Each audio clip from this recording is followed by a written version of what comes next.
الحمد لله إن الحمد لله نحمده ونستعينه ونستهديه ونستغفره ونعوذ بالله من شرور أنفسنا ومن سيئة أعمالنا من يهده الله فلا مضل له ومن يضلل فلا هادي له وأشهد أن لا إله إلا الله وحده لا شريك له وأشهد أن محمدا عبد الله ورسوله صلى الله عليه وعلى آله وأصحابه ومن تبعهم بإحسان إلى يوم الدين. أما بعد مكانة السنة النبوية خطباتنا የነበረው የነብዩ ሰለላሁ ዐለይሂ ወሰለም ሱናቸው የነብዩ ሰለላሁ ዐለይሂ ወሰለም ሐዲሳቸው በእስልምና ያለውን ቦታና ደረጃ በተመለከተ ነው።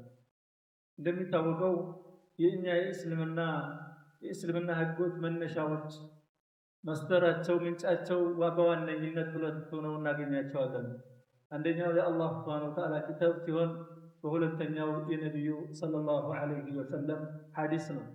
ለዚህ ነው ነብዩ ሰለላሁ ዐለይሂ ወሰለም እኔ በእናንተ ውስጥ ሁለት ነገሮችን ትቻለሁ፣ እኔም ባልኖር በውስጣችሁ እናንተ ጋር የሚቀጥሉና እስከ ሕይወት ፍጻሜያችሁ እናንተም ከእናንተ በኋላ ያሉት ኢላ የውሚል ቂያማ ያሉት የኔ ተከታዮች ሊሰሩባቸው ሊመሩባቸው የሚገቡ ሁለት ነገሮችን ትቻለሁ ብለዋል።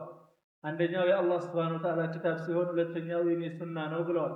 እነኚህ ሁለታቸውን በአግባቡ ያዘና በአግባቡ በእነሱ የሰራና የፈጸመ ሰው እድለኛ ነው። ከነኚህ ሁለታቸው ከአንዱ ያፈነገጠ ወይ ከሁለቱም ይሄ ያላፈጠር ነው በጥመት ላይ ነው ይላሉ ነብዩ ሰለላሁ ዐለይሂ ወሰለም። የነብዩ ሰለላሁ ዐለይሂ ወሰለም ሱናቸው ማለት እሳቸው በንግግራቸው ያስተማሩት ያስተላለፉት ለሰሃቦች ያዘዙት ሰሃቦች ለሌሎች ያስተማሩት እንዲህ እያለኛ ጋር የደረሰውና እስካሁንም ነብዩ ሰለላሁ ዐለይሂ ወሰለም ብለዋል እየተባለ የሚነገረው የነብዩ ሰለላሁ ዐለይሂ ወሰለም ሱና ነው። ሌላኛው ነብዩ ሰለላሁ ዐለይሂ ወሰለም ይሰሩት የነበረውና ራሳቸው የተገበሩት የነበረው ሶስተኛው ነብዩ ሰለላሁ ዐለይሂ ወሰለም ሰሃቦች ሲሰሩ አይተዋቸው ያረጋገጡላቸውና ያጸደቁት የነብዩ ሰለላሁ ዐለይሂ ወሰለም ሱና በዚህ በሶስቱ ይገለጣል። በሶስቱ መንገድ የመጣው የነብዩ ሰለላሁ ዐለይሂ ወሰለም ሱና የነብዩ ሰለላሁ ዐለይሂ ወሰለም ሱና ደረጃ ማወቅ ወሳኝና አስፈላጊ ነው። ከኢማናችን አንድ አካል ነው። የነብዩ ሰለላሁ ዐለይሂ ወሰለም ማለት የእሳቸው የሚናገሩት ነገር ከአላህ ሱብሓነሁ ወተዓላ የመጣ በወህይ በመመሪያ በአላህ ሱብሓነሁ ወተዓላ ትእዛዝ የሚያስተላልፉት እንጂ እሳቸው በራሳቸው መንገድ በራሳቸው የሚናገሩት ሳይሆን ከአላህ ዘንድ አላህ ሱብሓነሁ ወተዓላ አስተላልፉ ብሎ ያዘዛቸውን ወደኛ ያስተላለፉት መልእክት ነው። ምናልባትም ቁርአን ላይ የተነገረውን ኢጅማል የሆነውን ትንተና የሚያስፈልገውን ነብዩ ሰለላሁ ዐለይሂ ወሰለም ገርዘር አድርገው ተንትነው ለኡማዎቻቸው ያስተላለፉበት መንገድ ነው።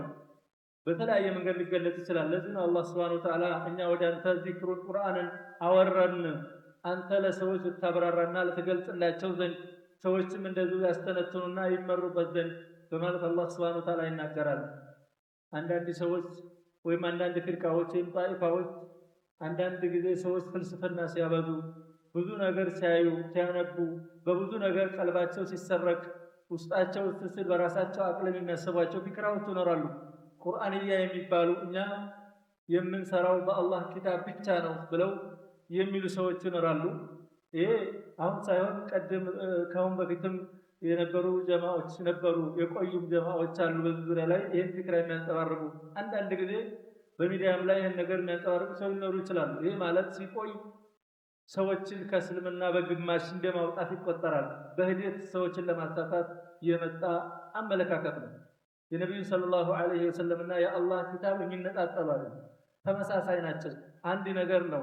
ለዚህ ነው አይሁዶችና ነሳሮች እኮ በኩፍር ላይ የሆኑት ከሃዲ የተባሉት አላህ ሱብሓነሁ ወተዓላ እንቀበላለን ሙሳን ኢሳን እንቀበላለን ቢሉም አልጠቀማቸውም። ነብዩ ሰለላሁ ዐለይሂ ወሰለም ከተላኩ በኋላ የኔን መመሪያ ያልተከተለ በእኔ መንገድ ያልሄደ እኔ ያልኩትን ያልሰራ ማንም ሰው ስኬታማ ሊሆን አይችልም ብለዋል ነብዩ ሰለላሁ ዐለይሂ ወሰለም። ካቸው እስከሚላኩ ድረስ በነበሩት ነቢያቶች መከተል ችግር አልነበረው። ነብዩ ሰለላሁ ዐለይሂ ወሰለም ከተላኩ በኋላ ግን የነብዩ ሰለላሁ ዐለይሂ ወሰለም መንገድ ብቻ መከተል ነው። فالفلاح كل الفلاح في اتباع الرسول صلى الله عليه وسلم ነብዩ ሰለላሁ ዐለይሂ ወሰለም መከተል ብቻ ነው። ስለዚህ የነብዩ ሰለላሁ ዐለይሂ ወሰለም ሱና መማር ያስፈልጋል ማለት ነው። ማወቅ ያስፈልጋል ማለት ነው። መተግበር ያስፈልጋል ማለት ነው። ማስተማር ለልጆቻችን ለኛም ለራሳችን በሰፊው የነቢዩ ሰለላሁ ዐለይሂ ወሰለም የነበሩበትን ህይወት ላቸው ላይ የነበሩበትን ያስተማሩትን የሰሩትንና ሰሃቦች ሲሰሩ አይተው ሰሃቦችን ያረጋግጡላቸው ነገር በአግባቡ ልንማር ይገባል። ያኔ በነቢዩ ሰለላሁ ዐለይሂ ወሰለም ለመስራት አንቸገርም። የአላህ መልእክተኛ የኔ ኡመቶች ሁላቸውም ጀነት ይገባሉ ብለዋል። እንቢተኞች ሲቀሩ ጀነት ይገባሉ ብለዋል። ያ ረሱላላህ ጀነት ግባ እየተባለ ደግሞ እምቢ የሚል ሰው አለ ወይ? ጀነት ሁሉም ይፈልጋል። የተቸገረው ስራው ላይ ብቻ ነው። ጥሜት ላይ ሆኖ የተለያየ አመለካከት እያለው የተለያየ መንገድ እየተከተለ ዓላማው ጀነት እንደሆነ ይናገራል። ነገር ግን ስራው ላይ ነው የተቸገረው። ሁሉም ጀነት ይመኛል። ጀነት ግባ እየተባለ እምቢ የሚል አለ ወይ ሲሏቸው ላ ጀነት ለመግባት እምቢ ያሉት ማለት እኔን የታዘዘ ሰው እኔ ያልኩትን ነገር የሰራ ሰው በእኔ መንገድ የሄደ ሰው እኔ የምለውን የተቀበለ ሰው ጀነት ይገባል። ነገር ግን እኔ ያመፀ ሰው የኔ መንገድ ያልተከተለ አሻፈረኝ አለ እምቢተኛ ማለት ይህ ነው በማለት የአላህ መልእክተኛ ይናገራሉ። መን አጠዓኒ ደኸለ ልጀና ወመን ዓሳኒ ፈቀድ አባ። እኔን አልታዘዝም ካለ ካመፀ የኔን ሱና የማይቀበል ከሆነ እኔ በሄድኩበት መስመር ካልሄደ የኔን መንገድ ወደ ግራ ወደ ቀኝ ካለ ይህ ነው እምቢተኛ ማለት ማለት የአላህ መልእክተኛ ነቢዩ ሰለላሁ ዐለይሂ ወሰለም ይናገራሉ። ለዚህ አላህ ሱብሓነሁ ወተዓላ የነቢዩ ሰለላሁ ዐለይሂ ወሰለም ትዕዛዝ ሰዎች እንዳያምፁና እንዳያፈነግጡ ያስጠነቅቃል። ሊጠነቀቁ ይገባል። ፈሊሕዘሪ ለዚነ ዩኻሊፉነ አን አምሪህ ያዕኒ አን አምሪ ረሱል የመልእክተኛውን ትዕዛዝ መልእክተኛ ያዘዘውን የተናገረውን ከማመፅና ከመቃረን ሰዎች ይጠንቀቁ። ሳያውቁት ሰዎች ይቃረኑ ይችላሉ። እንዳይቃረኑ ሰዎች ለአላህ መልእክተኛ ከተናገሩት መፈጸም አለባቸው።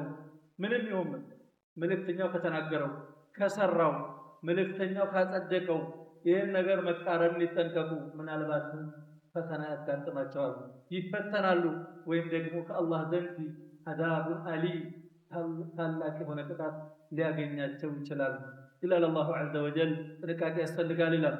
ምናልባት አንዳንዶቹ የአላህ ኪታብ ቁርአን ብቻ በቂ ነው ብሎ መብራራትም ሁሉ ላያስፈልገው ይችላል።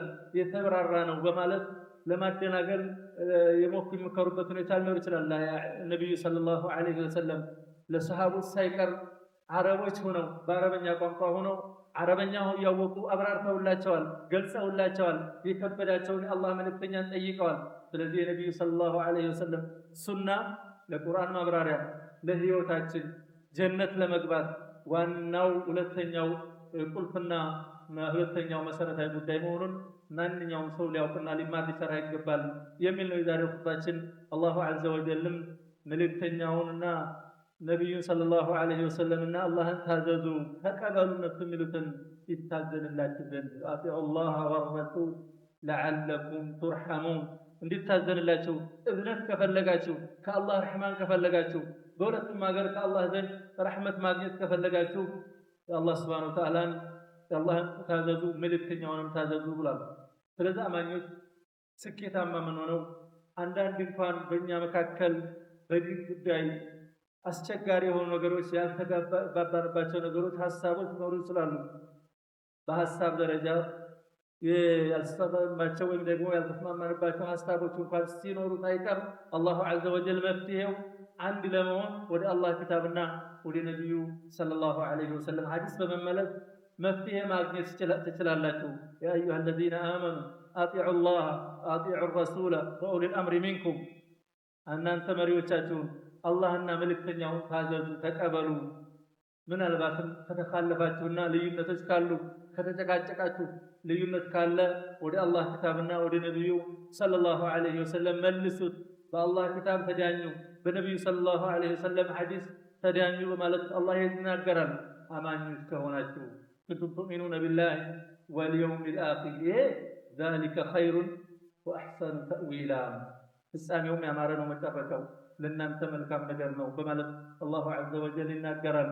መልእክተኛው የሰጣችሁን ተቀበሉ መቶ በመቶ ወማ አታኩም ረሱሉ ፈኹዙ ወማ ነሃኩም ዐንሁ ፈንተሁ ملكتنياو بلال كتبالا نبي صلى الله عليه وسلم بلال كتبالا نبي صلى الله عليه وسلم فرتوتال كتبالا نبي صلى الله عليه وسلم سر الرقاقتوتال كتبالا سمعنا وأطعنا هزاجوشنا سمتنا تقبلنا البرو ملكتنياو كلكلوتال كتبالا انك انتهينا انك تلكلنا البرو بمالك الله عز وجل يزال سرجة قالي النبي صلى الله عليه وسلم كنا بأسلمنا يالله درجة كف يالنو السن ممارنا ማስተማር ማወቅ ለሱ ትኩረት መስጠት የሁላችንም ግዴታና የዕለት ተዕለት ስራችን መሆን ያስፈልጋል የሚል ነበር የኹጥባ መልእክት። ኢንሻአላሁ ተዓላ ሁላችንም በዚህ መልኩ እንረዳና ልንተገብር ልንፈጽም ይገባል።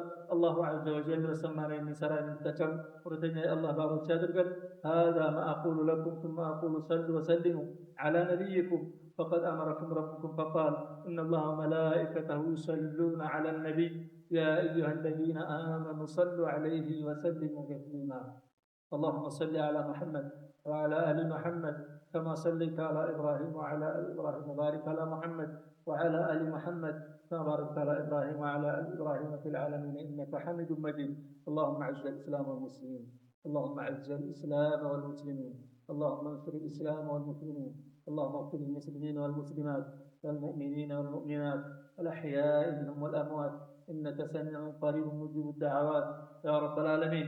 اللهم ربنا آت نفوسنا تقواها وزكها أنت خير من زكاها أنت وليها مولاها رب العالمين. عباد الله إن الله يأمر بالعدل والإحسان وإيتاء ذي القربى وينهى عن الفحشاء والمنكر والبغي يعظكم لعلكم تذكرون. فاذكروا الله العظيم الجليل يذكركم واشكروه على نعمه يزدكم ولذكر الله أكبر الله يعلم ما تصنعون.